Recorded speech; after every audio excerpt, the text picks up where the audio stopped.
What's up, everybody? I'm gonna send Evan the invite, and then we'll be good to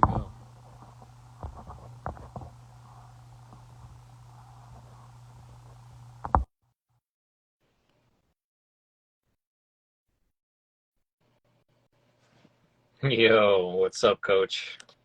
What's going on, my dude? Appreciate you joining. All right.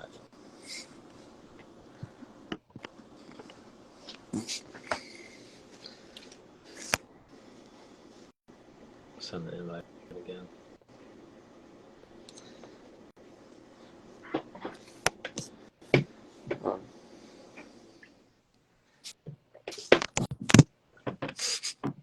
Hang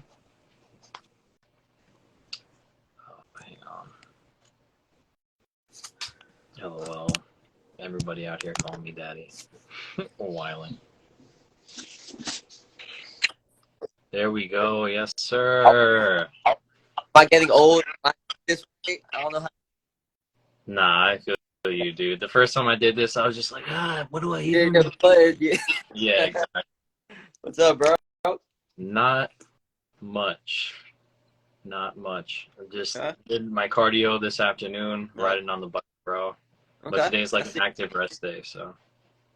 Okay. Yeah. I got 2 sessions in today. So today I'm like, as soon as I'm done with you, bro, I'm hitting the bed. Bro, I feel you. I've been so tired all Yeah. day.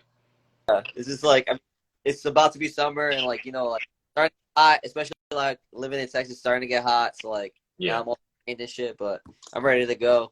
yeah. Like this is gonna be fun. I'm super excited about this. And it gets, bro. So my brother went to both Baylor and Texas A&M. Yeah. So I would like visit him before, and I just remember like going outside and it was like 106 degrees, and I'm like, why? Yeah. Why is this even a thing right now? It was so crazy. It's like not even. It's not even like you can't. There's no escaping it, especially like in August. Like there's Yeah, no like you walk outside at it's 90 degrees at fucking 7 a.m. in the morning. And exactly. yeah, all day. That was so crazy to me. It's like, you ever heard of Pokios? Yes, yeah. I Yeah, have one it's that. the Yeah, yeah, exactly, the mobile ice cream cookie thing. yeah, So we would have to wait until nighttime for it to be cool enough to go get Pokios. But at nighttime, just like you said, it was like 90 degrees. yeah. It's crazy. It's crazy because like like in Jersey, there's ice everywhere. There's no ice cream spots. Either like frozen yogurt or like that Pokios, and that would be it. There's no ice cream out here because it's just too hot to like keep it anywhere. It's crazy. That's wild, dude. Yeah, it hasn't been too bad over here. I think the highest was like 85, but today was like 60 something. So it's really not that bad. Not bad. That's not bad. That's Jersey weather. That's some. Yeah.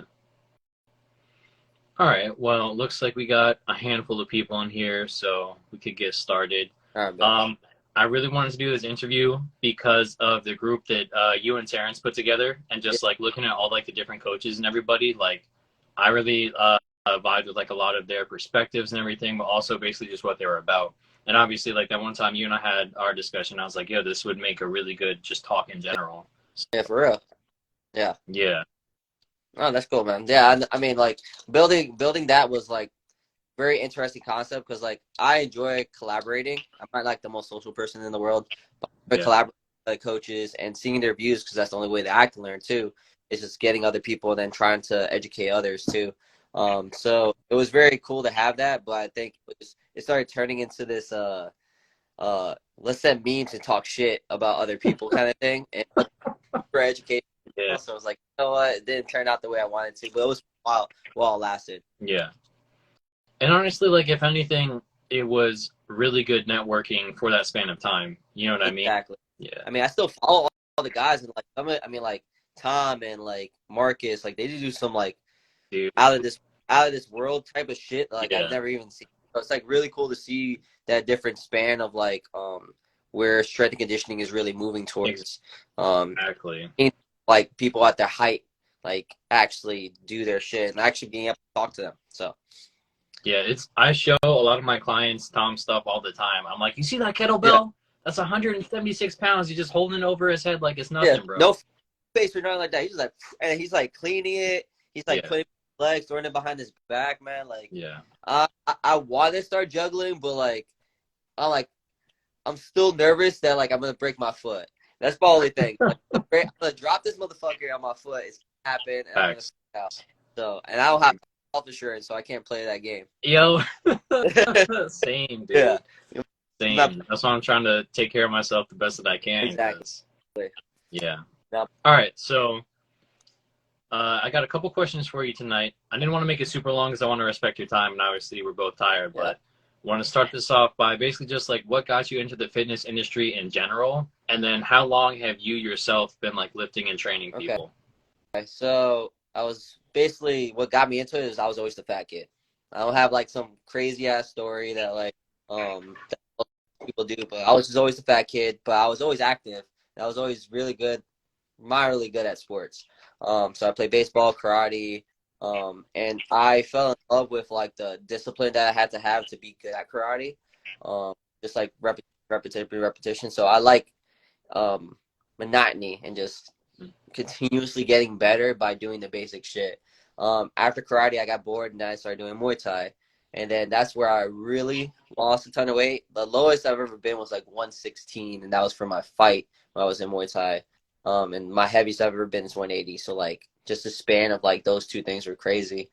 But I really got into like conditioning. And during that time, I met a guy called Jonathan. He used to be like this dance instructor that I met at like the Sweet 16. He was really cool. But he took me to the gym. He was like, yeah, just come to the gym with me. And I fell in love with it instantly. Like I fell in love with like all the stuff, the environment, people around it, and all that stuff. So I kind of like just kept going. And all of a sudden it just became this natural thing of like, oh, like you got like teach me how to do that. And I started falling in love with teaching people personal training and stuff like that. And then we're motivated into training because I wanted to improve my so got the bachelor's degree at William Patterson, got Syracuse for a little bit, and coached the football team, got to go to LSU. Like I got to go all these different places just with the love of strength and conditioning and all that stuff. And I got a really good education like backing me up. So I fell in love with it just being the fat kid and just continuously going to the gym and just trying to get better at myself. But lifting wise, like I've been probably, so let's say like around 16, so it's gotta be like 12, 14 years of just consistently having fitness in my life, just like conditioning. Nice. It's interesting. My background is pretty much like exactly the same. Like I don't have a mixed martial arts background per se, but it's like growing up, I always did like rec sports. Yeah. I was really good at soccer, really good at baseball, blah, blah, blah. But then once I was like too old for rec stuff, that's when I started to put on weight. So it was like fourth into fifth grade where I really started to notice. I'm like, wow, I'm like kind of a lot bigger than everybody else. And then became like super self-conscious about it. And then that's when everybody starts to make fun of you for being fat, blah, blah, blah. Yeah. So I also started lifting when I was 16. Yeah. One of my friends came up to me on the soccer team. He was like, hey man, like, you want to just start lifting? And of course I'm like, yeah, like I'm tired of people making fun of me. I want to start to get girls, blah, blah, blah, even though that's not how it works at all. Yeah. The basic shit. Like you get more compliments from guys than you get from girls. It never fucking works out the way they want to, but I mean, it's always a good start. Definitely. So I would just like, I worked out with like the soccer team, and just copied all their workouts, or I would like watch the other, basically just like the biggest kids like in the weight room and watch what they would do. Bro, it was crazy. This dude must have been like 17, 18 years old. He would walk into the gym and no warm up, slap on 2 plates on each side, just start repping it out. That's crazy. It was absolutely wild. So I was like, oh, I want to be like that when I grow up. That's the thing too, is like just being in an environment just motivates you. Mm-hmm. And that's crazy. It's just like you have this group of people that are just doing things that you never even thought you were capable of doing, just making it look fucking easy. So like, all right, like this is where I want to be. Yeah. You know what I mean? And I fell in love with that. I was like, all right, bro, like I can't be here sitting here like only benching 135 for the rest of my life. Like I'm gonna be, so it's just like that little competition, and like in your mind, even though you're not competing with other people, shit like that. Right. Like just that constant competition kind of helps motivate people. Definitely. And I started, I did wrestling my junior year of high school, and that's when I would like have that camaraderie or like that competition with all the other people on the wrestling team. It's like, oh, I'm gonna outlift you, bro, blah, blah, blah, this and that. and then we started lifting outside of like the high school. So that's when I Yeah. started training with people. And then Mhm. for me, when it came to actually like, I guess like coaching or training people, it was more so in college. A lot of Yeah. people would hit me, "Yo, can I lift with you?" Blah blah blah, and I was like, "Yeah, sure." And this one dude was like, "Yo, like I'll pay you for these sessions." Like, I'm like, "I don't want your money, just come work out." And Yeah. then once I realized, I'm like, "Oh, I could make money by teaching people what I love to do." I'm like, "Oh, this is really big brain. Like, I could actually do this for the rest Yeah. of my life." Exactly. Same thing. Same exact thing. I love it. Awesome. Also, if anybody in the chat has questions, feel free to type them out. Mm. My next thing for you is, what would you consider your area of expertise? I Okay. know we kind of talked about, like, for me personally, I love one-on-one stuff. You said you tend to like group classes more, if I'm remembering Yeah. correctly. So just like, what do you think is your area of expertise, and what do you love doing? So I was looking at this before, like you sent me all these questions and stuff like that. I was like, I need to come up with a dope name for it. So I'm a strength generalist. So like in a problem solver. So I feel like I don't have like a necessarily specific thing that I do. I just do a bunch of like things moderately well enough that all gel. So because CrossFit background, we need your healthcare. The Yeah, hair I don't care routine, LOL, because of the freaking the man bun. fun over here. But because of the powerlifting, the CrossFit background, the sports performance, strength conditioning, mobility, like all that stuff is integrated into my system. So I think I do a lot of things well, and I kind of mesh it together just to help a general population Yeah. out. But that's kind of like what I do. So strength generalist is what I would call it. But I feel like I do kind of both well. I mean, I like PT, if the person that I'm doing PT with is at the same level of like understands what I'm talking about, like really motivated to do the extra work, like all this stuff, and actually listen to advice. I hate, and this is like one of my pet peeves, when people ask for your advice, you give them their advice, and they don't take your advice, and then they still wonder why they're struggling. That shit pisses me off. But those Bro. are okay. Those are it's literally like a bunch of it's literally our job. But Yeah. anyway, it's really hard to have that consistently with a PT person, because at that point, when they're not taking your advice or not really listening to you, you're just coaching them, and then they're on their way. So then it becomes a thing of like just somebody just filling your time and just feeding money in your pocket. And every now and then people need that. I'm just not the hugest fan of that. Yeah. But I do like group classes because I do like that I like control chaos. And I like to control chaos. I like loud music. I like putting people in situations where they can succeed and knowing what is going to happen. Um, and I know how to organize in a way that everybody in the right space, they're also enjoying there. So I like kind of like organizing the room the way I want to organizing the training the way I want. I mean, organizing the way I want to. So I'm more comfortable and I have a lot more fun. But I see all the time. Nice. Yeah, I really love that answer. I feel like I'm very similar, right? So I try to, I guess, like brand myself and like strength and conditioning, with like a specializing in like powerlifting and bodybuilding, because those are the two things that I know very, very well, probably better than anybody in the immediate area. Yeah. But like that being said, one thing that I really don't like is being put in a box. So I don't want to be known as a powerlifting coach. I don't want to be known as a bodybuilding coach. I want to be, just like you're saying, a guy that's more all encompassing. So you'll notice like a lot of my clients, yes, they're strong in the squat, bench, and deadlift, but they also have a really good incline or a really good overhead press. Yeah.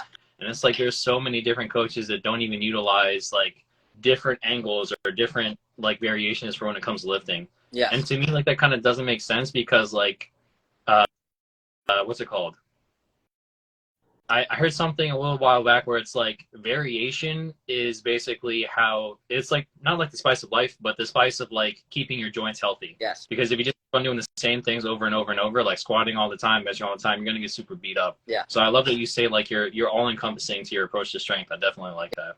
It's I was literally having a talk with Terrence. It's one of those things where we need to think like long within our lives. Like if you're gonna just get your deadlift, there are things that are gonna be lacking. Your condition is probably lacking. Your ability to move is gonna be lacking. Your mobility is gonna be lacking.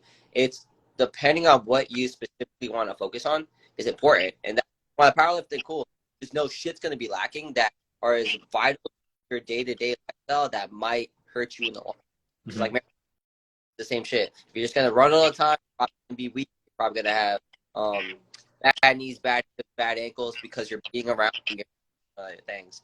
So it's good to brand. You know this as much as I do. It's good to brand and find yourself in the box, but if you put yourself in the box, it's very fucking hard to take yourself out of the box. Yeah. So try not to even like get into it. I mean, like I do it all, and I do it well enough that it's great, very well. And I try to do that. Nice. So when it comes to, we kind of talked about this a little while back on the Zoom call, but when it comes to like how you structure your personal workouts and like your client workouts, what's kind of like your, I want to like you basically like telling all your secrets, but like what's your approach to when it comes to structuring a workout, and how do they differ between the two? Okay, so I don't care about my secrets because to me that there's no secret to it, but I focus on movement patterns more than anything. Yeah. So movement patterns are very important to squat, bench, deadlift. I mean, your squat, your hinge, your single leg, your pull in different directions, your carries, all very. But I also have a skeleton that I follow. Like, I mean, I've been having the skeleton since I'm like, it's got to be fucking like almost 8 years now. I have the same skeleton. I keep the same skeleton, and I like to have skeletons because it makes plugging and playing a lot easier. Yeah. If squat day, then I can be all right. I have like 1,000 different versions that I could if I really wanted to. Same thing with a push. Same thing with a pull. So I keep the same skeleton for both myself and my groups. And we'll just talk groups, not PT. He's kind of all over the place. But we'll talk about groups. For myself, my structure is basically like I'm right now pushing back on only 2 training days, 1 accessory day, just like kind of like filling in the gaps between 3 BJJ sessions, 1 super light BJJ drill day, and then 1 conditioning day. So I really only have 2 days like technically off. So like that's just Thursday and Saturday, just super light drilling, more for active recovery and just practice my technique. But for me, my main priority for training myself, building as much muscle as I can, building as much power and work capacity. I think work capacity and conditioning are 2 undervalued things that people forget. It's not just like strength and conditioning wise. I mean, not strength and conditioning wise, but fitness wise. Like a lot of people don't have work capacity and don't condition enough to recover quick enough to do the amount of work that they want to do. So I'm big on making sure that a good work capacity to be able to do things repeatedly. Because that's what, I mean, jiu-jitsu, MMA, and all that stuff is repeated effort. The same thing with football and shit. Repeated effort, high level. Yeah. I want to have that. So I'm prioritizing building muscle, explosive power, work capacity, conditioning, making sure that I'm super mobile because I don't want to injure myself and all those movement patterns. So I'm not necessarily focusing on, like I said, generalist. I'm making sure that I'm able to. I kind of explain it like this: if you told me right now after training twice, if you told me right now I dare you to run 3 miles, I want to be able to go do that because I'm conditioned enough to go do that. Just like randomly, like go run right now. I want to be able to do anything at any time, at any point, and do it well enough that I die. Nice. Yeah, definitely. It's a little different. So we do a three day split. Still the same kind of schedule. So like we'll do like I kind of have it right now. A volume day, tempo day on the Monday. Then I'll have more strength on the Wednesday. Then I'll have heavy lifting on the Friday. We undulate it. So undulate means that days stay the same. So it's volume, conditioning, and then big heavy lifting on Friday. But switch. So whatever you did Friday, we'll eat on Monday, but we'll do it on volume. So if you benched here first thing, you're gonna on Monday, and then if you squatted last Monday, you're gonna move to Wednesday. So the days kind of rotate. So it allows my clients time to recover but also get all the basics between the days. And it also like really helps not having to deload in between, because like the conditioning day might be taxing aerobically, but it's not taxing nervous system wise. Yeah. So it makes life a little easy for them to kind of like recover in between. But Friday's super taxing nervous system wise. So like they're gonna need Saturday, Sunday to recover anyway. Come back Monday, we just volume and just work on hypertrophy, work and all that stuff. So it kind of moves that way. So that's kind of how I envision the program, because it gets kind of boring. And different gyms do this, where like Monday squat day, Tuesdays bench day, so on and so forth. But I like to confuse my clients, because they're doing the same shit, but they just happen to do it in a different style every week. So that's kind of how we split it up in our program. Nice. Yeah, and I love how you have that set up, because it keeps their attention span. Some people don't have the capacity to do the same thing every single time, or at the same level every time. You know what I mean? Like, let's say you're lifting heavy consistently. A lot of people just get super fried by that. They want to do something else, blah, blah, blah. But then the other thing is, like, you're covering all your different bases for it. Exactly. It took me a little while to figure it out, because I come from like a bodybuilding background.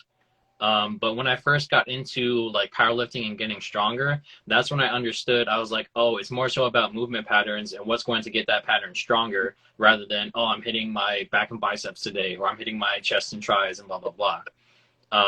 But that being said, I think what really made it click is when I was in college, I lifted like 4 to 5 times a week. Again, more bodybuilding style, or like power building.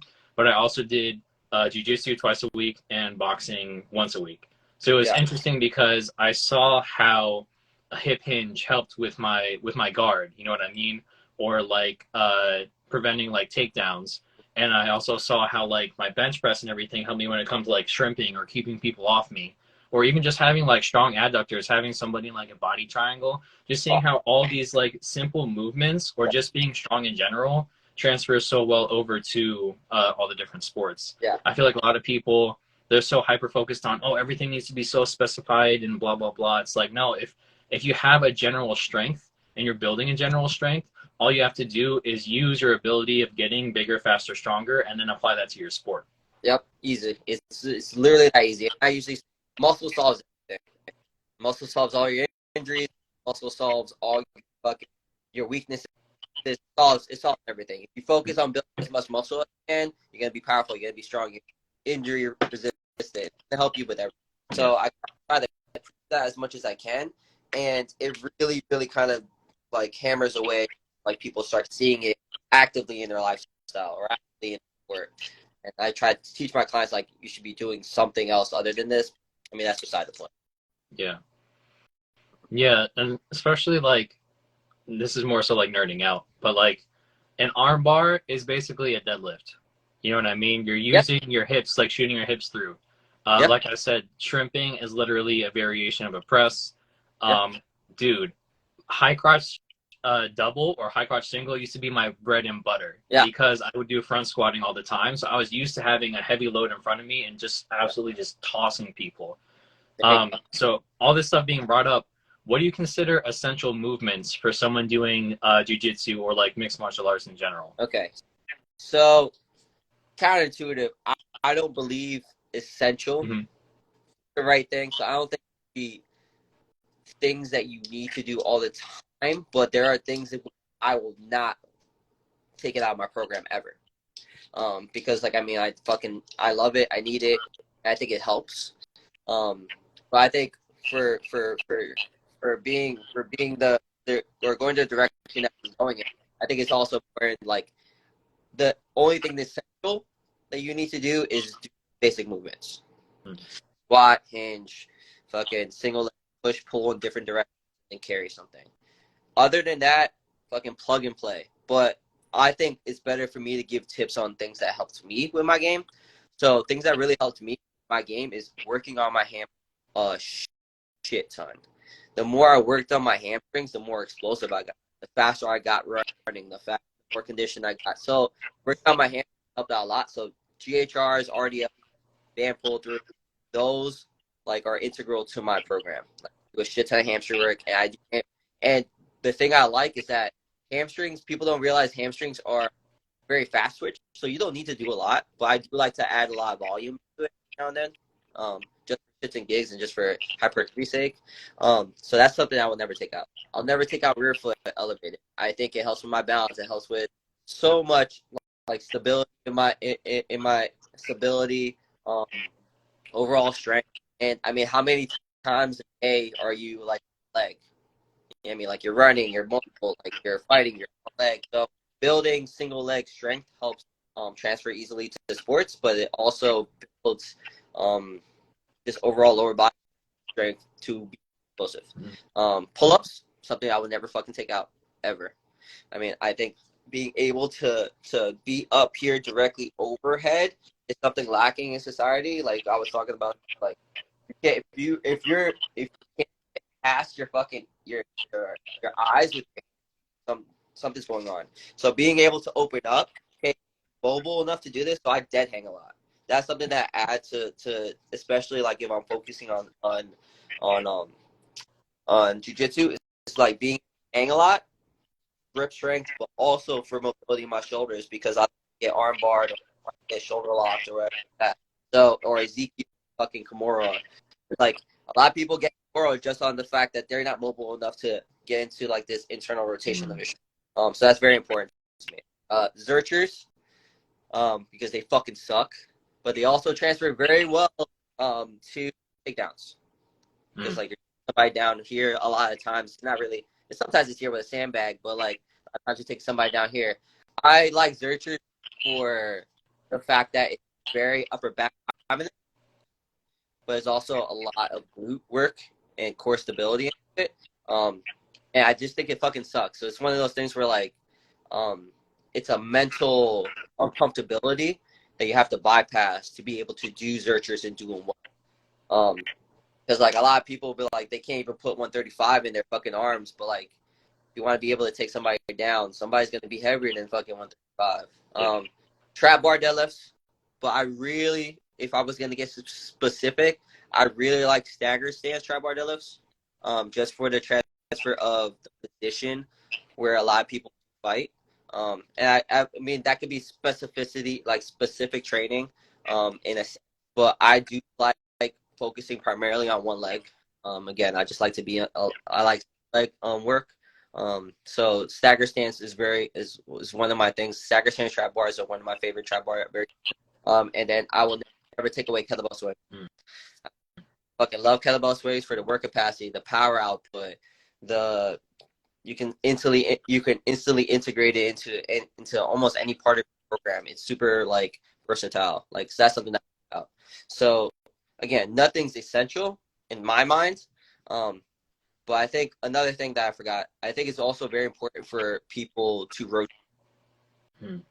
So like a TRX pro rotate or being a push rotate or anti-rotation is also a big thing. I don't think a lot of people talk about that a lot. So I don't do it a lot in my program because I do rotate a lot, like in general, but I don't have a specific thing that I do. I just like to rotate. So that's something to know this because if you're not able to rotate very well, I mean, I almost tore a rib muscle like one time because I wasn't able to rotate in a certain direction. Somebody was pulling the opposite. So like I almost tore a rib muscle because I was in an over rotated position and I control it. So it's very important. Nice.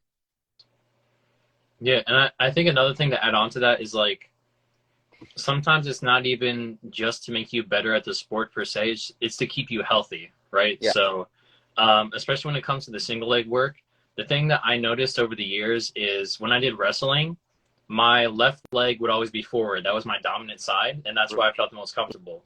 And it like kind of screwed me over because when I would be in the hole of a heavy squat, I would immediately shift to my left side because I trusted it more, right? It works. And at first I was like, I don't understand why I'm doing that. I know everybody has imbalances, and then I'm like, oh, I'm more comfortable on this leg because of all the patterns that I'm doing. Yeah. So having that single leg work to balance everything out, like that makes a lot of sense to me.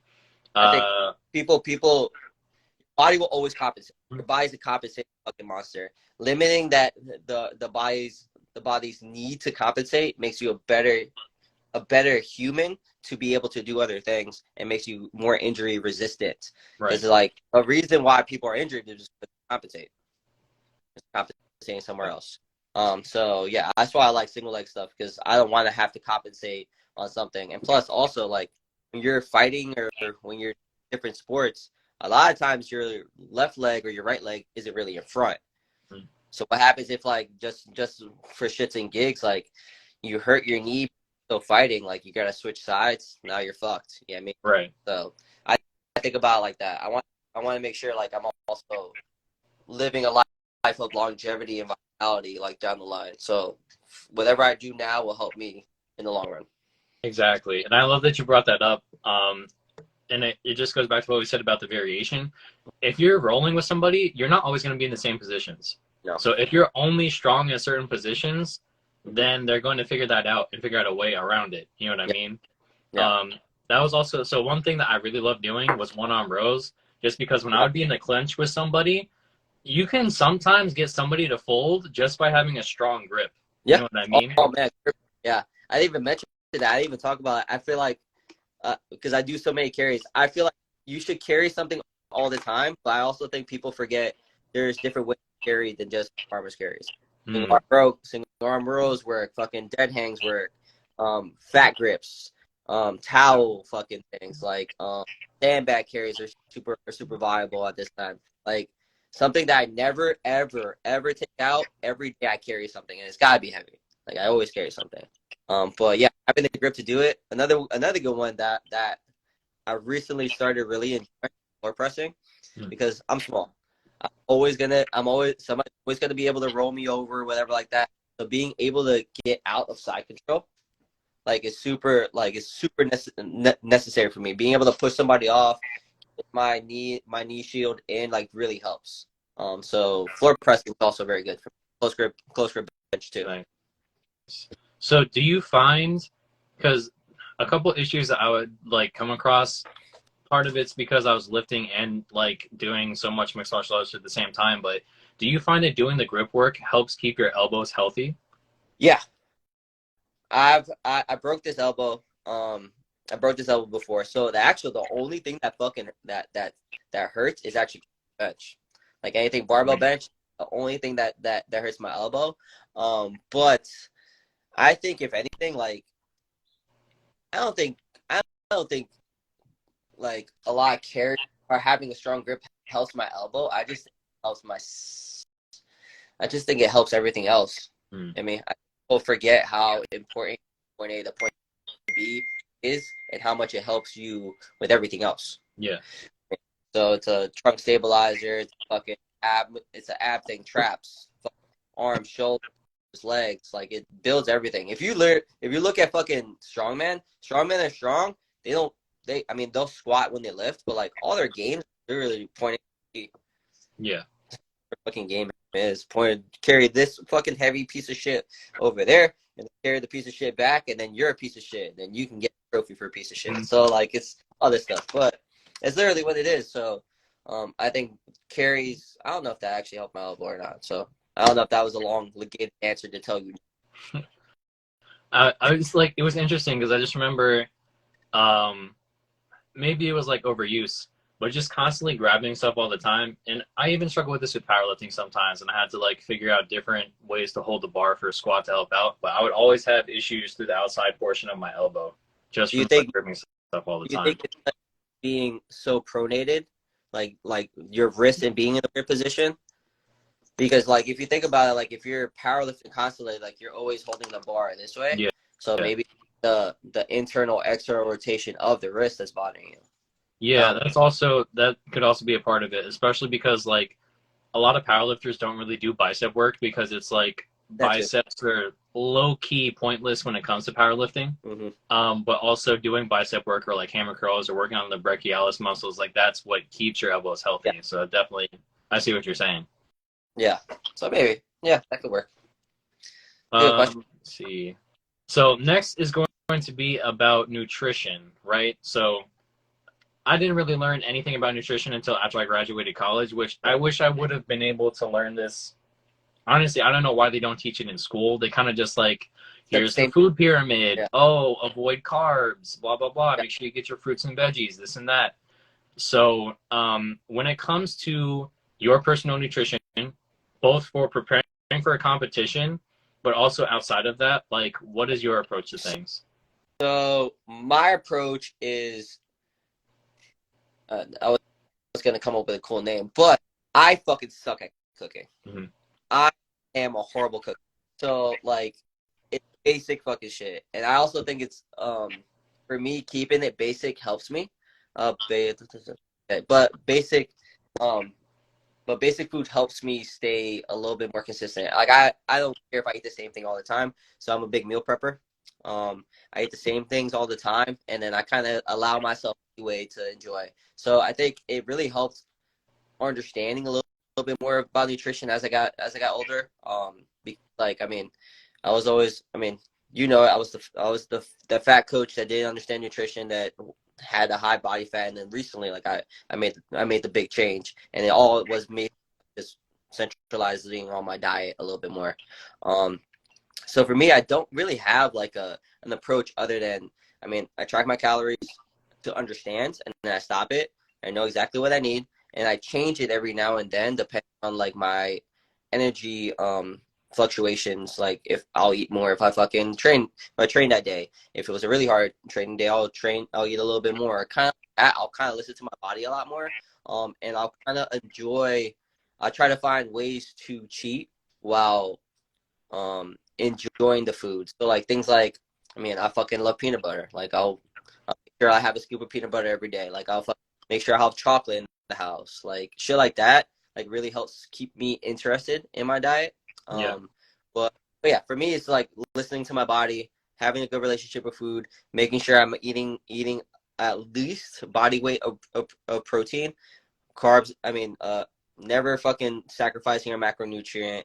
And make sure I'm always having a veggie, I'm always having a fruit, at every single snack meal. So I try to keep that basic as I can. But I agree with you. I think like nutrition should be taught earlier, because like conversations with some of my clients, like understanding what a protein versus a carb is hilarious. Yeah. But also sad. Like also very, very sad. But for competition wise, so I hate cutting fast. I'm bad at cutting. And I don't lose weight very quickly, and I think that just takes time. So I like to lose at least 1 pound per week, and I try to make sure I'm keeping a consistent basis as I go, because I don't want it to sacrifice my performance during my training. Right. So like if you start losing like 2 pounds a week, I mean, like your performance is gonna go down. Like you can lose that in a day, be like a water cut, just not eating like for 24 hours before you have to begin. But if you start losing 2 pounds like really, really quickly, it's gonna sacrifice your performance. I will not let that. So I try to stay ahead, stay at least the same weight. So I took the major cut of like dropping 15 because I wanted to challenge myself. But I gave myself like almost like 15 to 13 weeks to prepare for it because I knew it was coming. So I rather do that, and it also helps me be more comfortable at the weight that I'm at. It helps me build like the endurance to be this light and have the work capacity to be here. Because like I feel good at 145, but I always feel better at 150, 152, just naturally. Like I just feel like I'm stronger. I feel like I'm faster. So how can I make myself feel better at 145? Feel the same way I feel at 152 or whatever like that, is by being 145 for longer. Yeah, that's all it is. Yeah, so, exactly. And I think a lot of people don't understand that when it comes to like their genetic set point and like where their body is comfortable being. And I love that you say you take the slow and steady approach, because it's like this was like in college before I knew anything. I had a jiu-jitsu tournament that I was doing, and I was like, oh, I have to drop whatever amount of weight, and then I would just like try to sweat it all out, and then I was like, oh, it's fine. Like I'll rehydrate after the weigh-ins. Dude, I felt like Dog shit. garbage, Dog shit. complete Yeah. garbage. I'm like, I can handle being hungry, but dehydration is just literally the worst feeling ever. And it's 100%. yeah. 100%. So Yeah. and the worst thing was like, they didn't have enough people in my weight class, so I had to go against somebody who was heavier than me. Oh, So I that's was stupid. like, So that happened to me with my my Muay Thai fight. So this is why I know I hate fast cuts, because like when I was doing jiu-jitsu, when I was doing Muay Thai, I had a fight with a 1 week notice, and I had to lose 8 pounds in a week. And I was so dehydrated after the fight, they had to take me to the hospital to rehydrate me. Like I finished the fight, I got everything done, I weighed in, I fucking had a burger, I felt good, but I didn't have enough water. You know what I mean? right. So I was like, I wasn't even sweating. Like after the fight. Yeah, exactly. So like, and they had to take me to the hospital. I was like woozy, all that stuff. So I just knew I didn't want that to happen again. So I mean, even like a day after the weigh-in, I was still a little over. All right, like I'm still gonna eat. I'm still gonna drink water. I'll just continue to drink water and coffee and stuff like that. But I'll just give myself like 24 hours of not having anything until I weigh in. And I weighed in early. Like I weighed in like 3 hours early, and I had like a fucking sandwich. I had shit ton of water, and I felt good for the fight. I mean, Yeah. so taking the slow and steady approach is way smarter. If you need to take the fast approach, like, I mean, just be careful. Yeah. Like super. Exactly. It's hard. Anything past, I would say anything past 2 pounds, you're gonna affect your performance. But 3 pounds to anywhere between 3 and 5, like it's an issue unless like you have a shit ton of weight to lose. Yeah. And I love that you said like now you can start using food as like the fuel source, right? And that was also something I didn't really understand for a long time, is that if you want to perform at your best, you need to have certain fuels, and that's how your body's going to use it. Like there's different energy systems that your body's going to use for it. Yep. And like I didn't understand that at first, so I was like, oh, it's fine. I'll get up first thing in the morning, train fasted and dehydrated, and I can go hard. I'll just like suffer through it. And I'm now like looking back, I'm like, I could have made so many more gains if I ate properly, actually drank more water, blah, blah, blah. Like I would have done so much better. I didn't have to make myself suffer to that extent. Yeah. Just having like, what's it called? All the different food groups instead of just focusing on whatever you like the best. Yeah. I think it's the way I kind of take like my fitness and life is that I'm not an athlete. I'm not saying I'm an athlete, but I think about each one as a performance. Mm-hmm. I want to make sure that I'm at my optimal like position to lift the best I can every time I go. So if that means that I need to sleep 8 hours that night, I'm gonna do that. If that means that I need to eat before I do, I gotta do that, because that's the only way that I can make my performance better. That helps me build muscle. That helps me get better gains. So people that they're fucking so groggy and they're so because they haven't eaten all day and then come to the gym and not able to finish their workout or do it well or go 5 pounds heavier or do the progressive overload stuff or whatever, they will not get the same effect. Just working out to work out is bullshit. Yeah. I mean, it's important that people understand the difference. I do want you guys to go do something active, but just working out to work out with no intention does not help anything. Definitely. I want to put a pin in this and come back to it for one of the later questions. Yeah. Before we move on to the next one, I just want to bring up a point that Terrence put in the chat when it comes to bicep strength being necessary for powerlifting. I super agree, and I feel like it's very underutilized. And I think that that's one of the reasons why a lot of people suffer through so many elbow issues is, yes, improper joint stacking and always like benching this way or like squatting this way, having the bar set super low, so it's just all that pressure on your elbows. But like building up the bicep strength is also going to strengthen like where the pec insert is, right? Yeah. So it's like there's a lot of pec tears and stuff like that. If people actually did more bicep work, I feel like there would be a lot less injuries. Yeah. I'm gonna add a point to that. I also think it's also scap movement. Yeah. Well, again, like you're on the bench, you're on deadlifting, a lot of you're squeezing, but like you're not retracting. Right. So like if you're able to move your shoulder freely, you're gonna kind of be here, which kind of affects your range. So it kind of does hurt your elbow at the same time. A lot of elbow stuff comes from biceps, but also comes from shoulders instability and lack of shoulder freedom. If that makes sense. Scapular motion. Definitely. Cool. All right. So next question, and this kind of brings back to what we were just talking about. What are some of your pet peeves for the gym, right? So obviously, right off the bat, one thing that pisses me off is when clients come in and they haven't eat or drinking anything since the night before. I'm just like, how do you expect to squat 200, 300, 400 pounds if you're running on E? Like that stuff gets me so heated. So I'll let you list a few. That gets me heated too, because I have a client that has that very issue where he thinks he needs to fast to train, but that he can't keep up with the lift that I have for him every time.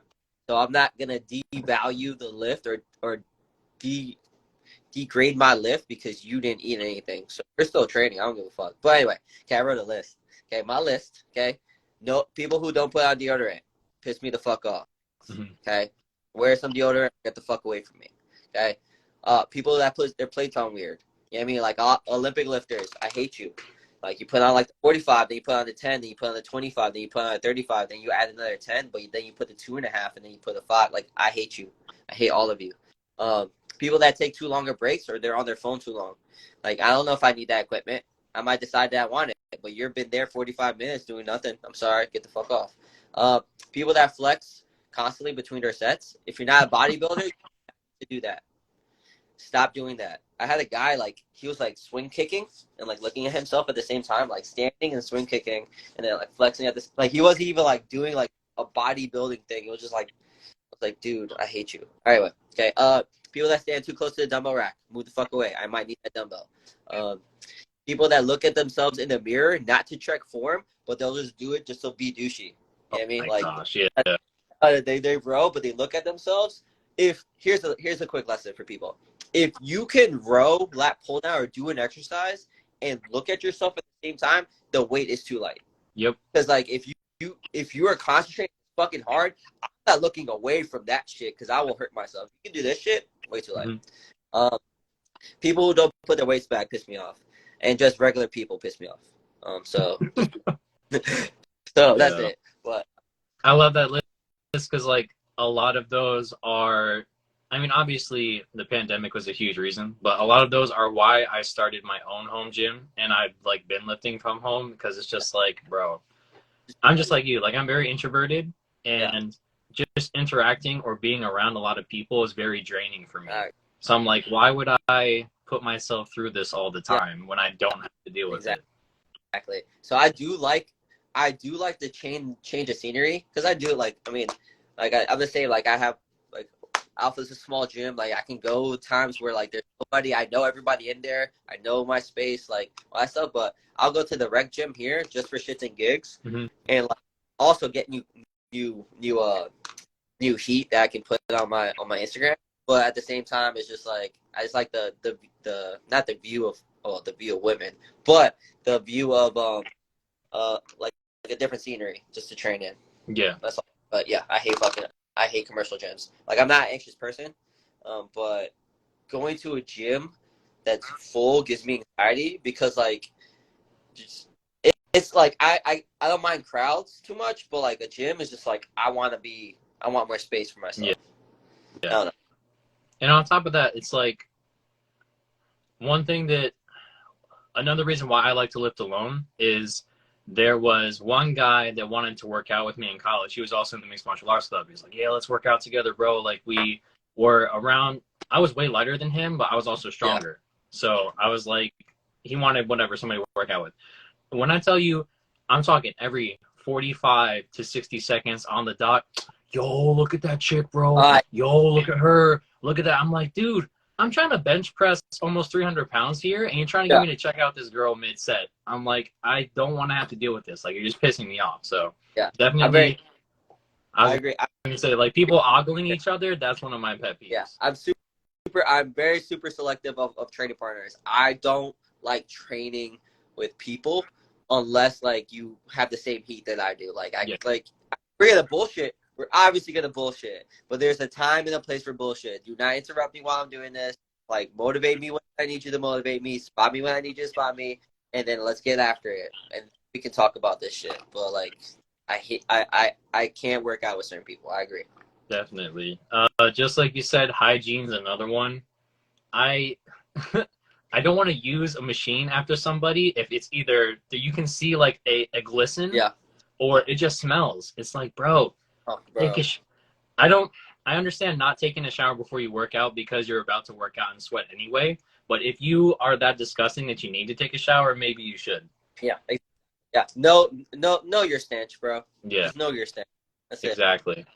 Yeah. And then I think the other one, you kind of touched on it before, just like people, I'm trying to think how to say this without sounding like cocky or whatever, but I've had a decent number of people reach out to me who are either being coached by or training under other people, right? But they would reach out to me because I'm like the expert, this and that. Yo, can you fix my form? Blah, blah, blah. I tell you exactly what to do to fix it. You say, oh, but I've been having success with this, so I don't want to fix it. Clearly, you're not having success because you plateaued. And there's a reason why you plateaued. Mm-hmm. And then 2, 3, 4 months later, they make the changes that I suggested, but it was said by somebody else. I'm like trying not to slam my head into a wall because I understand like you can lead a horse to water or whatever, blah, blah, blah. But that stuff gets me so heated. It's really fucking annoying. I know. Well, like I try to think about it from like their standpoint. Maybe people like to vent just to fucking vent. Yeah. They just want advice just to say that they're trying to do something better. And maybe it's not the time and the place that they want to drink that water. But like all of a sudden, like they're in a different place and they see the water and they act it, even though it's the same fucking water you told them to drink like 2 months ago. So I try to take it to that. It's like, it's the same thing. Like I ask for a lot of advice, like business wise, and I'll be asking people for advice and like, I'll be like, I'm not going to do that. But like, because like also a lot of advice that we give as coaches isn't necessarily adhering to them. Yeah. It's just generalized fucking advice, which obviously like usually works 9 times out of 10. Mm-hmm. But because like we're not specific to them, they don't think like, oh, like that doesn't matter to me. It's too generalized. Mm-hmm. Yeah, I see what you're saying. I definitely see what you're saying. Yeah, so it's a cool concept. It's an annoying concept, but it's also one of those things where like I'm very selective of who I give advice to, because after a while, like I'm gonna lead, like you said, I'm gonna lead you to water as much as you're gonna listen, and then when you stop listening to me, or when I see you haven't taken any of my advice after like maybe like the 3rd or 4th time, I'm not giving you advice anymore. Right. I'm just gonna make, you get me? So like that's all it is. I'm just gonna I don't get like what's the word? I'm not gonna get mad about it, but I'm also not gonna waste my time. Yeah. Yeah, exactly. And like that's something, it's taken me a little while, but I used to really get pissed off a lot when people wouldn't accept my help because I wouldn't understand. I'm like, I'm trying to help you, bro. Like, why won't you just accept it? Now it's gotten to the point where it's like, okay, if you don't accept it, moving on. Exactly. And I've had people like train with me, but it's just like you're saying, if you don't accept it after a certain point, then I'm just not even like, I'm going to leave you on red and it's just going to stay like that. Yeah. So I definitely get what you're saying. I'm a big fan of communication. Like I think I've really been working on communication skills. Yeah. So like when I feel like somebody isn't listening I feel like I communicated the best that I could possibly communicate, that you understand it and you understood it, but yeah, it's still not getting done, then there's something going on. And if that right there doesn't get situated, then it's an issue, and that's a you issue. It's something that I can't fix. Right. So Terrence kind of said this in the chat. He said sometimes people need multiple sources for them to be a believer. So you're doing your part. They may just not be in the space to receive it. Yeah. Another thing, just like you're saying, is communication. So I've been in a relationship with my fiance for almost 7 years now. So like, I don't know, like whatever like your longest relationship has been, but like Yeah. when you're in a relationship with someone, you realize how bad you are at communicating. Oh my god. Um, I can only fucking. I and can there's only. like sometimes like I'll have to have her best friend be like a translator for us because I'm just like when I feel like I'm saying it a certain way, blah blah blah. But I agree with both of what you're saying is like sometimes people just need to hear things differently for it to click for them. And Yeah. that's something that I realized when I was teaching fourth and fifth grade band.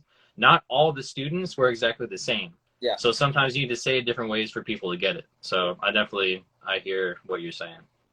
Yeah. A good book. All right. What was a good book? Hold on. I'll find it.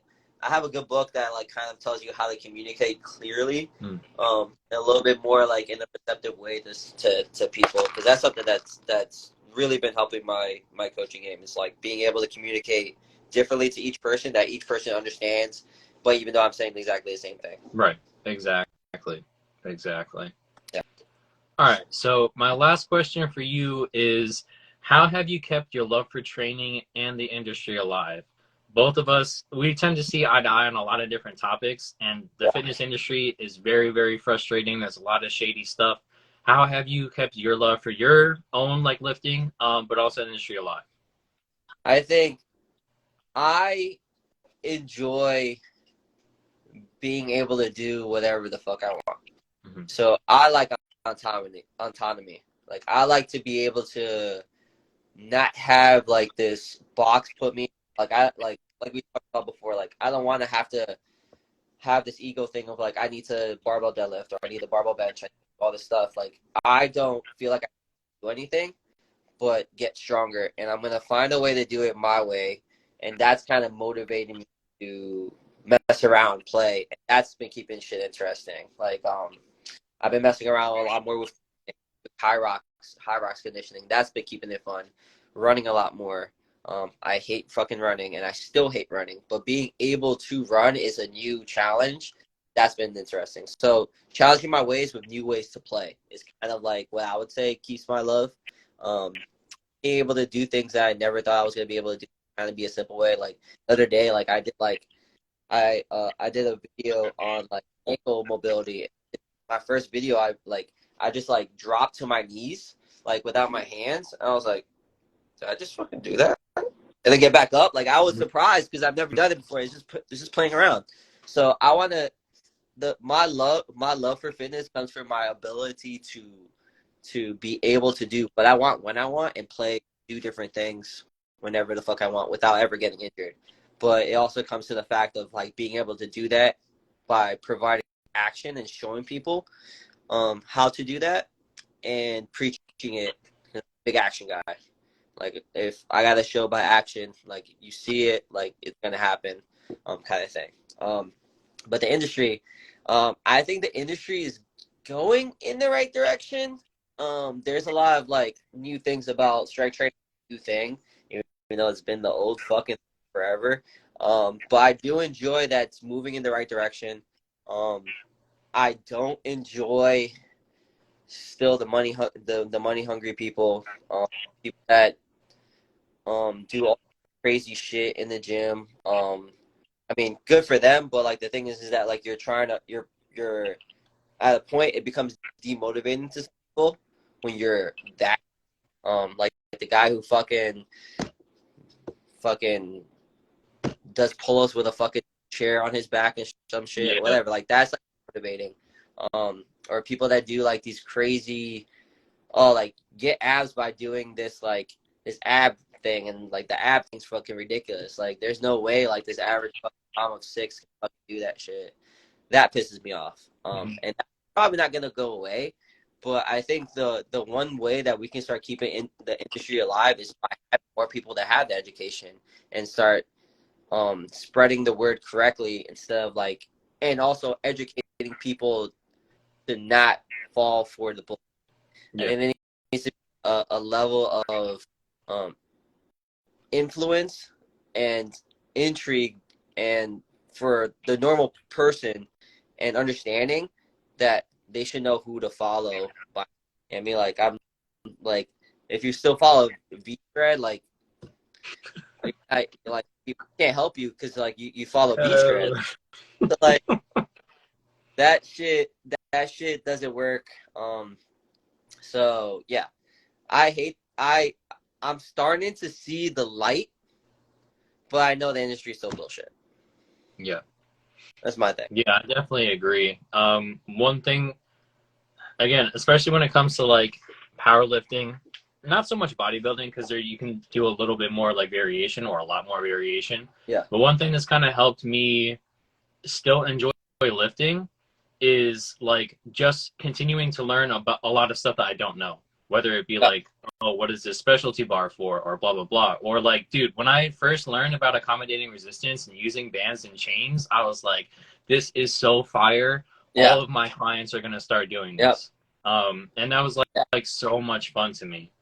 So I love like all the stuff that you're saying, or even like Terrence. He was at a very, very high powerlifting level and now has switched over to do more like kettlebell and like more functional work. And I'm like, yo, that's actually pretty fire too. Yeah.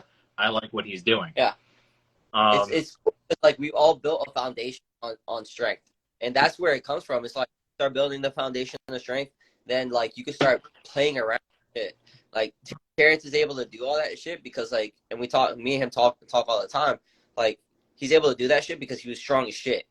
Yeah. He did the foundational fucking things, and maybe the foundational things fucked him up in certain ways because he was just powerlifting, like we talked about fore, like other things, like fell on the wayside. But like now he's a fucking mobile beast, fucking doing all this extra shit.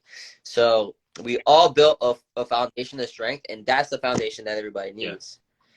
Yeah. Focus on strength, then play becomes more fun. Like you can do once strength comes, like you can fucking do whatever the fuck you want. Mm-hmm. You know what I mean? Like if you want to go for Ninja Warrior shit, like go for Ninja Warrior. Like all that stuff like is fun. But like the strength might be boring in the beginning. Like the stronger you are, the fun you'll have at the end of it. That makes sense. Definitely. And then like as for the industry, I think that it's definitely trending in the right direction, just like you're saying, right? It's becoming less taboo to talk about PED use, which is huge because growing up, you look at all these people with absolutely just nutty, like bonkers physiques, and you think, okay, why do I look how I look as compared to them? So I think the education levels have definitely gone up. Yeah. That's also the entire reason why my business page is structured how it is, or even doing interviews like this, right? If you look at my business page, it's all educational. There's a lot of people, just like you're saying, that try to jump on the hype train that are doing pull-ups with couches or literally benching benches. And to me, like, cool, you're getting a couple likes, but it's like I legitimately want to help people learn and understand stuff that I didn't get the chance to know until down the line. Yeah. And if I can help them expedite the process, like that's a huge, I guess, like thumbs up in my book. That's fucking awesome. Like I love that fucking stance that you're taking. And I think if more coaches like do that and like more people get the education, like Terrence just said, like if we get more people like us, you, like fucking speaking and feeding people the information that they need, like hopefully like the next generation will help. And like what I really want to do is like, and Terrence and I talked about today, is try to figure out a way to get these kids to integrate fitness in their life that becomes a foundation. So like we don't have the problem of like the 25 to 30-year-olds that don't understand anything about fitness because they didn't do it. Now they're coming to us at 40, like in pain because they didn't move their ass between the ages after college. Mm-hmm. It always happens. So building that foundation, building strength is super important. So I think that'll help. For sure. I feel like that's all the questions I had. Is there anything else that you wanted to talk about or anything you wanted to bring up? No, man. I think that was a good talk, man. We hit all the nails that I wanted, that you wanted to hit, and everything I wanted to hit. I see it. Again, I really appreciate you doing this. I love doing these interviews with people and like just having people who I consider like experts in the field just sharing their advice. Like it's really good. Not just like really good content, but it's really good education for everybody. So again, I appreciate you doing this. Of course, man. Anytime, man. Just let me know if you need but I'm good. I'm good to talk about this shit. This shit's fun. Yeah, same.